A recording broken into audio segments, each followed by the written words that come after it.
বলেছে শুধু যে বিএনপির যে ভাষাতে যে বৈষম্য ছিল, আপনারা আপনাদের দাবি জানিয়ে এসেছেন, সরকারের দিক থেকে কি সরকার অনড় কিংবা কোনো বলেছে কিনা? না, কোনো নেতিবাচক কিছু বলেনি। এবং আমরা এখানে বলেছি আমরা যে ইতিবাচক তাদের প্রতিক্রিয়া আশা করেছিলাম সেটা করেনি। তারা ডিসেম্বরে যেমন একটা কার্যক্রম করছেন, সরকার জুনের 30 তারিখ বলছে তার একদিনও যাবে না।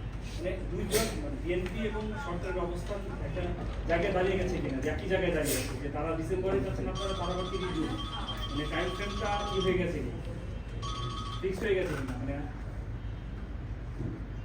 আমরা আমাদের দাবি শুধু এই কয়েকদিন না, এটা কিন্তু আগের থেকে বলছি। কারণ ডিসেম্বরকে আমরা মনে করছি যে নির্বাচনের জন্য উপযুক্ত সময়, সেজন্য আমরা এটা বলেছি। এখনো আমরা সেই কথার মধ্যে আছি।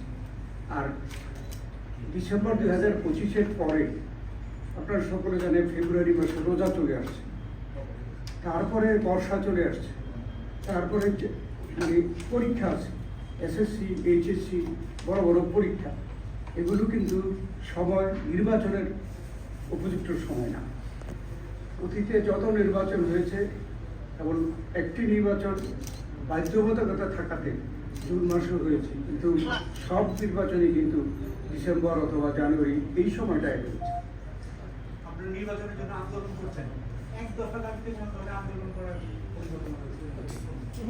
এখনো আমাদের অনেক দফা দাবি, যেটা সরকার করতে চাচ্ছে সেটাই আমরা চাচ্ছি ত্বরান্বিত করার জন্য।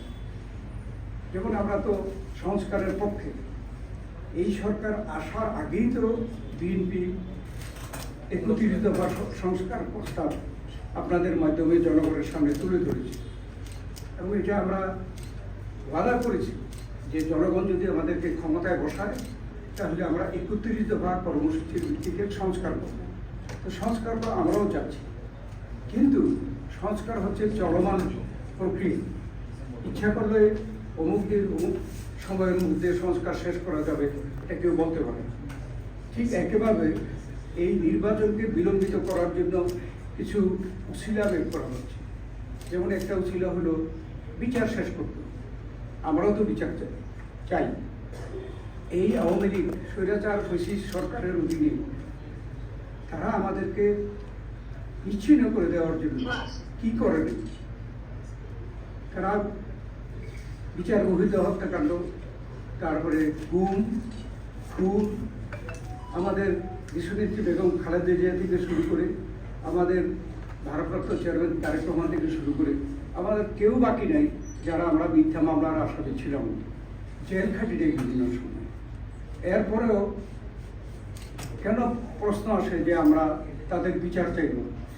বিএনপির সবচাইতে বেশি তাদের বিচার চাই।